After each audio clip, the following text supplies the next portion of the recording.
Hi, it's Laura, and I want to take a moment to thank you personally and on behalf of my team for your support in this time. Your curiosity, commitment to truth, and solidarity mean the world to us.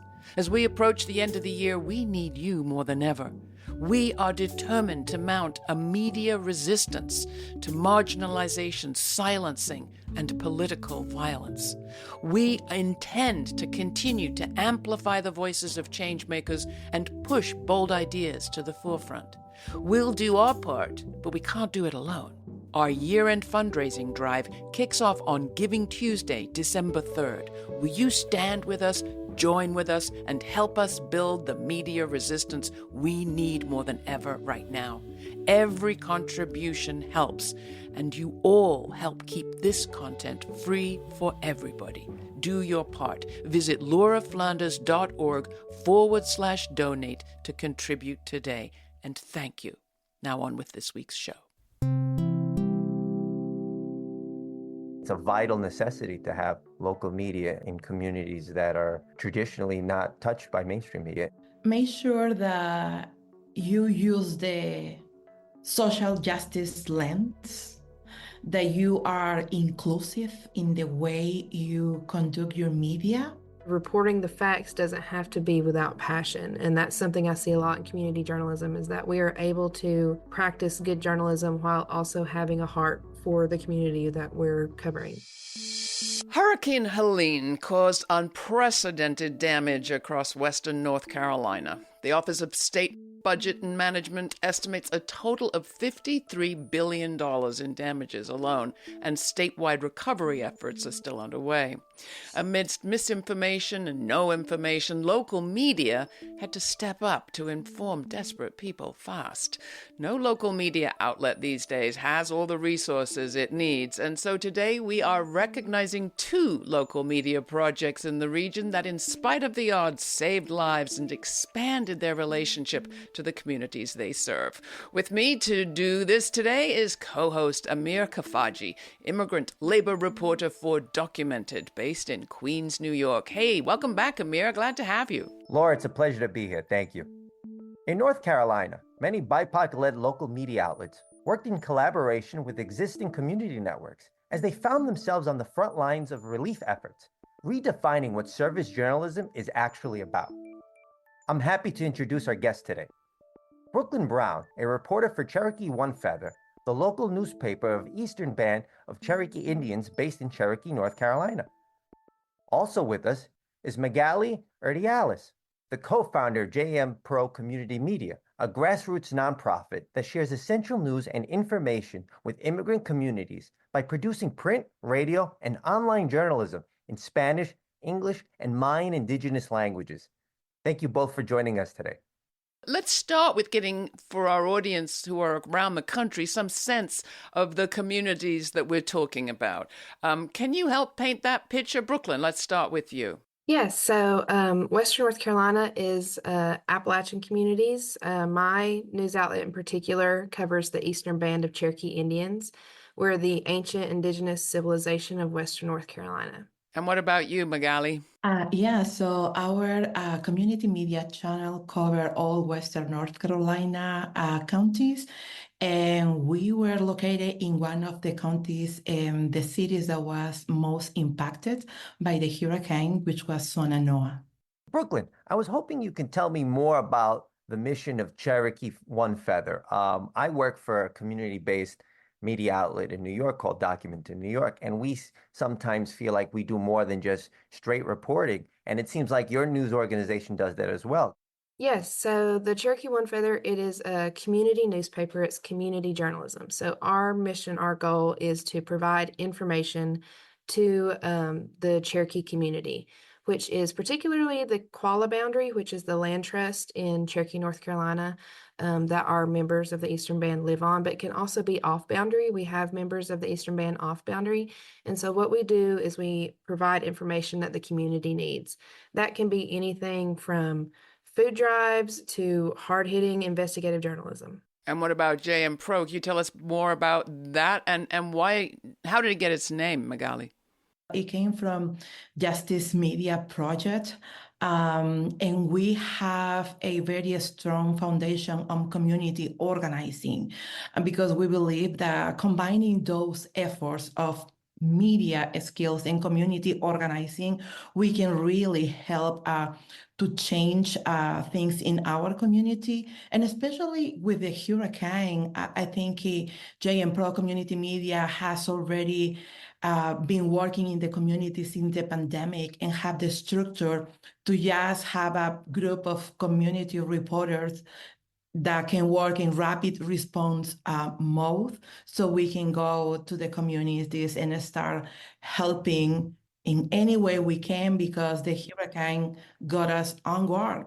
Describe, if you would, what it was like for you that day, the day that you decided you had to sort of jump into action around the hurricane. Well, I think in the first day we were really surprised, and we were going around just trying to look for ways to go out. My neighborhood was trapped. It was damaged all around it. It was unbelievable to see a whole house submerged in water. And then with no services, with no electricity, we were getting, this is going to be really bad for us. So our only question was, where can we start? I mean, we have a community reporters in different counties, and then we couldn't get connected with them. We didn't know if they were okay. So we start driving little by little, looking for safe roads that we can start going through them by car, making sure that we also save the gas, because, I mean, the gas station were closed. Yeah, and then I think after that, we were thinking, how can we get a helicopter? There is no way we can get to those places without us getting trapped as well. And people were calling us, saying us, are you going to evacuate? And it was for us a moral decision, a moral decision. How can we evacuate when we felt that we have the responsibility to use the infrastructure that we already has been built, and to start helping with the skills that we have. So by 2 a.m. in the morning, we start calling. And I say 2 a.m. in the morning because that was the only time that we can get a little bit of signal. We have to walk through the mountain, the higher place, to get signal, and start calling people just to make sure we can get connected with the resources that we have in other places. Brooklyn, I was hoping you can speak to the values that you drew upon during this crisis. Fortunately, the Cherokee, North Carolina area was one of the less affected areas of the hurricane. We still were impacted. We still had flooding, we still had power outages, but just not as devastating as other areas. However, we did have members who lived off boundary in areas like Swannanoa and Haywood County that did lose everything, including our editor here at the One Feather, Robert Jumper. And so because of that, we instituted a Cherokee value we call Gadugi. It is a word in Cherokee that means community, lending a hand, offering what you can. And so the Eastern Band mobilized, the principal chief, Michelle Hicks, tallied up, I think, $3.2 million in supplies and funding for that crisis. Similarly, during the pandemic, it's Gadugi community. It's about helping your neighbor, being there for your neighbor. And like I said, giving what you can, which could be money, it could be cleaning supplies, it could be just prayer. Yeah, you said something interesting. You said off boundary. And I think I've made it while we were prepping for this. I made the mistake of saying reservation. Is there a difference? Could you explain that a little bit for someone who might not know? Yes. So the reason that it's called the boundary and not the reservation is because we own the land. It's our land. It's the Qualla boundary. It's a land trust. It's not a reservation. But like I said, off boundary is our members who are living in places that are not technically the Qualla boundary, but they are still members of the Eastern Band, and they're still members of our people that we care about and want to help in crisis. I'm so impressed that organizations that we know struggle, each of your organizations struggle on a daily basis simply to survive, as we do. And yet you came together to be doing this work. To others who are facing crises right now in local journalism, perhaps, or covering local crises, or communities feeling in crisis after the election and after everything that we've been through this year, what's your most useful learning, perhaps? How did you stretch? What did you learn? What did you get inspired by that you might want to share? Brooklyn. Yeah, what I kept coming back to were the stories. These were all individual stories that come into the larger narrative of love and community outpouring. Appalachian communities, Western North Carolina, we are who are rebuilding. We were the ones on the ground with our neighbors helping, mothers saving their drowning children, neighbors saving each other in the flood. So that's what inspired me and continues to inspire me in crisis, is that in this tragedy, we had such an outpouring of neighborly love. And that's what community journalism is about, is sharing those individual stories that come together to show just the strength of a community. This is Laura Flanders and Friends. You're listening to the latest in our Meet the BIPOC Press series. Today we're examining how local BIPOC-led media informed and served their community in the wake of Hurricane Helene in the western part of North Carolina. Laura is joined by co-host Amir Khafagy, a journalist with the New York City-based publication Documented.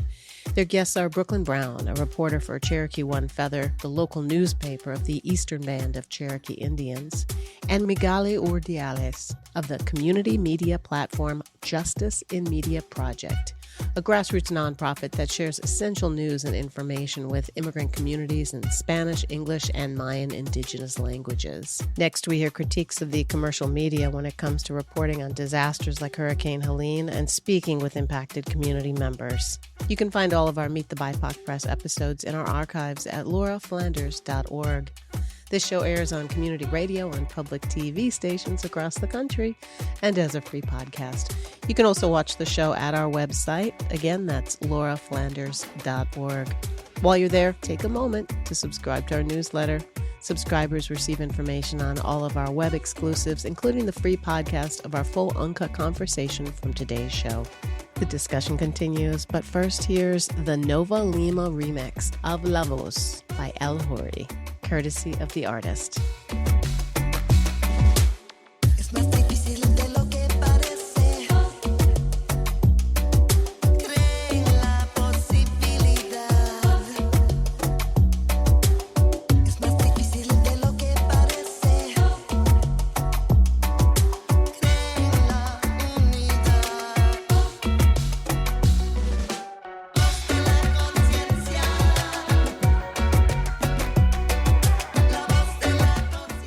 Magaly, what about you? I mean, there were news reports at the time, as I understand it, telling journalists and others to stay away. Well, and I think back to what was the most needed at that moment, I think many barriers and many problems of the corporate media came in place. We were called for people that were looking for a story, that were looking for somebody that was crying because their loved one wasn't found yet. And for us, it was frustrated. It was frustrated how transactional in a moment like this that can be. Transactional, we'll give you if you give us, etc. Yes, I think media needs to be more transformational. And one of the things that has been a strength of JMPRO Community Media is that before this crisis, we take the time to know the community. We take the time to have listening spaces where we can listen the needs of the community. Those first days, the most important need was food, electricity, shelter, water.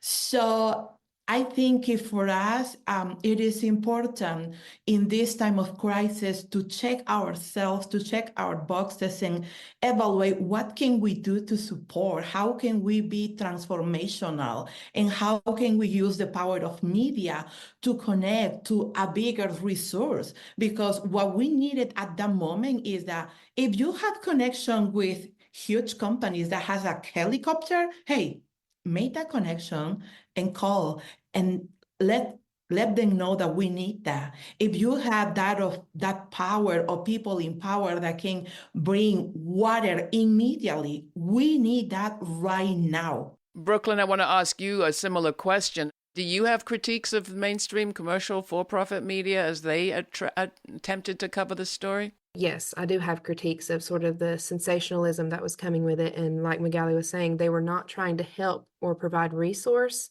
They were just trying to profit off of what was happening to us. Amir, I'm sure you've had this experience of being in a situation where reporters are looking for the most pitiable character. Like, oh, who can we focus on to show just how, what bad shape these folks are in, and therefore need our rescue.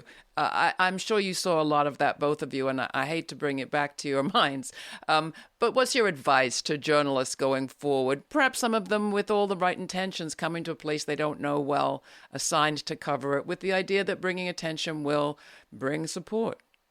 Make sure that you use the social justice lens, that you are inclusive in the way you conduct your media, and make sure that you try to be part of the community that you try to cover. In this crisis, we have a group of more than 134 local organizations and leaders with different skills. And everybody just show up and say, I'm here, how can I help? And they are here for the long road. So I think it being that involve the community, I think that's the most important thing for JMPRO Community Media, since we focus and center the voices of the community most impacted. Brooklyn, am I hearing hire a local person perhaps rather than come yourself? That and just to listen. A lot of the stories and the people I were talking to, they were in need of really simple, accessible things like insulin for a diabetic that lost all of their medicine, $50 to pay, affordable motel room costs. So it's about, if you're going to come and cover the community, to listen to what is being told, that the coverage that you're doing, it's not just that you're documenting, you are actively helping someone share their needs with the community. I hear what you're saying, and I think there's a lot of critics, especially of local media, that say that that's not impartial, right? As reporters, we're supposed to be neutral and we're supposed to be impartial. What do you say to those critics? And do you find that to be a complication when it comes to reporting on these communities? We could start with you, Brooklyn. You can be objective and you can report the facts while also helping someone in need. And the facts were that people had lost everything and that they needed help. Those were the facts. So the objectivity doesn't have to be cold. Reporting the facts doesn't have to be without passion. And that's something I see a lot in community journalism, is that we are able to practice good journalism while also having a heart for the community that we're covering. Magaly, same question. There are different ways and different roles that we can play. And I think for us, the most of all, we are part of the community most affected. And we are respectful of the needs of the community and respectful of who needs to be the voice in the camera. So I think having those values in place, I think are very important.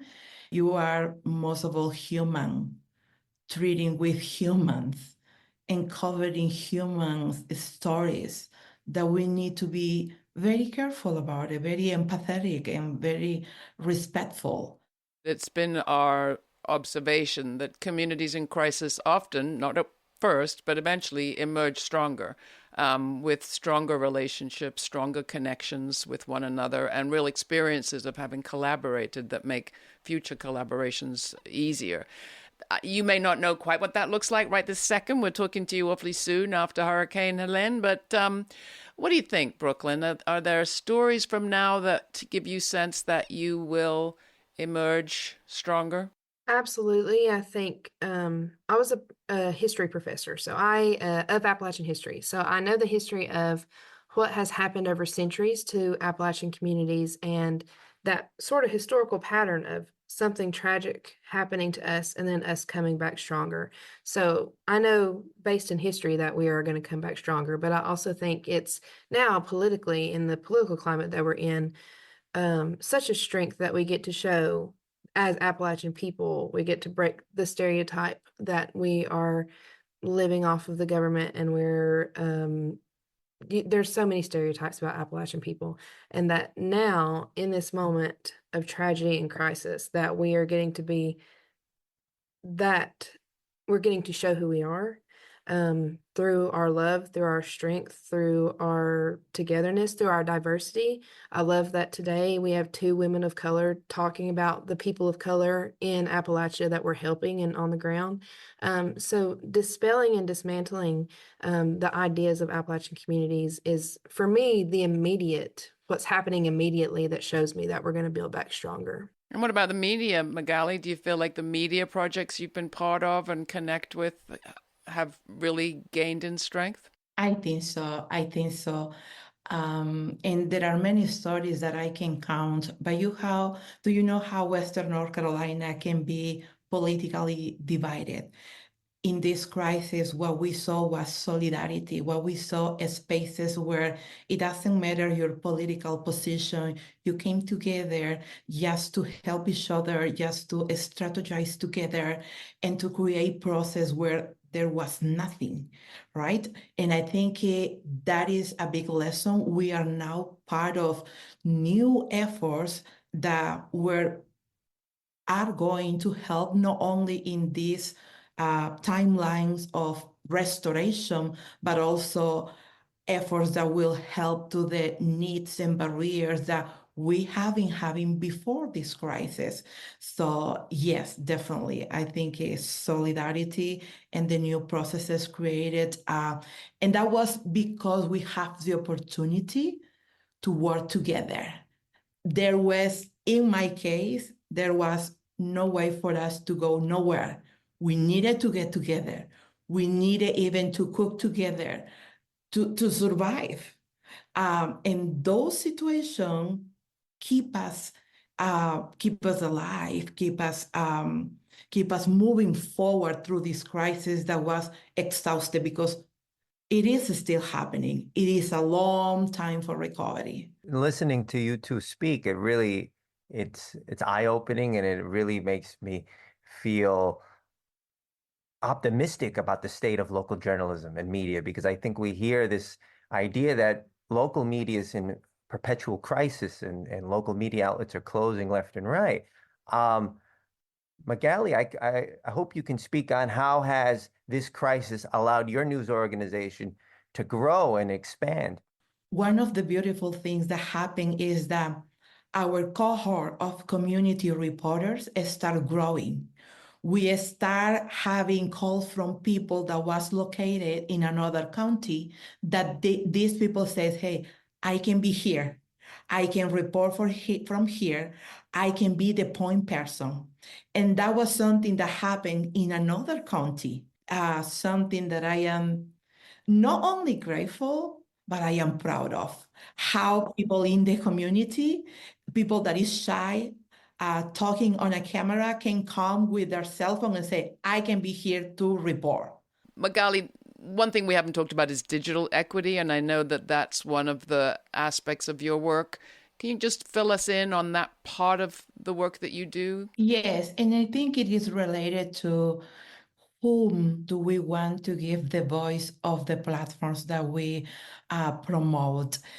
And one of the things and the values of our programs is that the community reporters that are part of the cohort team of JMPRO is people from the community, workers, construction workers, hotel workers, people that speak Spanish, immigrant people, native speakers that just want to come together and build their capacity to disseminate not only news, but also resources in a way that is meaningful to the communities that they live. And I think that is when we are thinking about digital equity, I think our communities deserve to have the platforms that we need, the resources that we need in order for us to build a strong community media platform. So I think there are different aspects of the work that we do that we can talk, but I think the most important thing is how we can create these spaces where they can receive capacity building sessions in their language. They can have access to higher education in their language. And the most important thing, they can have access to the resources. All of our workers have a camera, a very modern camera, computer, and the resources and equipment that they need to be able to do their work. Love it. Brooklyn, to you, I heard from one of your pieces that people need not just food and water, but also ice cream. Yes. Do you want to talk about that story? It just moved my heart. Yes. So one of our local JROTC instructors at our Cherokee High School, he has a food truck business. And the idea for that story actually came from my editor, Robert, who was one of the people that lost everything. And he said, in this time of tragedy, like what I want and need is a little bit of joy, a little bit of normalcy, something positive. And so Jason, who was the instructor, he was handing out ice cream. And he said, for families and specifically children, just to get a little bit of ice cream was a joy in chaos, which was the title of the article, Joy in Chaos. And so, you don't think about that a lot, that just something small, some ice cream, a toy can mean everything to somebody in times like this. Well, listen, thank you both so much. Brooklyn Brown, Magaly Urdiales, thank you so much for being with us. It's been a pleasure to hear from you. And I don't know about you, Amir, but obviously, we planned this conversation before the last election. But there's something about it that feels absolutely spot on, the right message for me to be hearing today. I agree. I think it's so important for people, especially immigrant communities, communities of color, to have access to a media platform that really speaks to them, that really is in touch with their needs. And it's a vital necessity to have local media in communities that are traditionally not touched by mainstream media. Well, it sounds like an endorsement of the continuing project here at Laura Flanders and Friends of this monthly feature, Meet the BIPOC Press. Thank you once again, our guests, and Amir for joining me. Don't forget that you can get the full uncut version of every week's conversation through subscribing to our podcast.